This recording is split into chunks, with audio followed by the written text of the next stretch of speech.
promenade des Massarois fii ñëpp pour ñëpp gis seen bopp muy ki ñu voté ak ki ñu voté lul le pont des Massarois kii julit ak ki di julit mu nekk promenade des Massarois am na suuf leen doxantoo am na lépp te ñu xam benn affaire pont bii pont Missy retaanu Missy Kër Massar dafa jot sëkk mu moom mu jot li mu moom bu wax Kër Massar wax anarchie liy nekk njariñal pont bi dafa war a nekk ci anarchie jeex Kër Massar war nañu ko def ay raison politique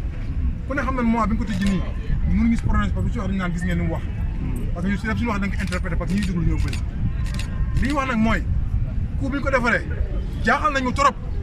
parce que ku wax 3 milliards yow 6 milliards dañu ñàkk 12 milliards problème du doon na loolu après ñi ko lii dinañ ko lijjanti mais ñu xam ne fii commune Yewwi Askan Wi la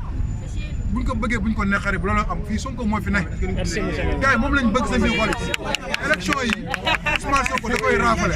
da koy raafale yaa dégg mais fii mooy promenade des Massarois ku war a doxantu tranquillement amatul jaay amatul gaare clando amatul dara la population bi yëpp jël seen responsabilité ñoo xam ni c'est un ensemble du benn nit du ñun maire ñoo mun defar lii de ñun ñëpp ko mën a defar mu baax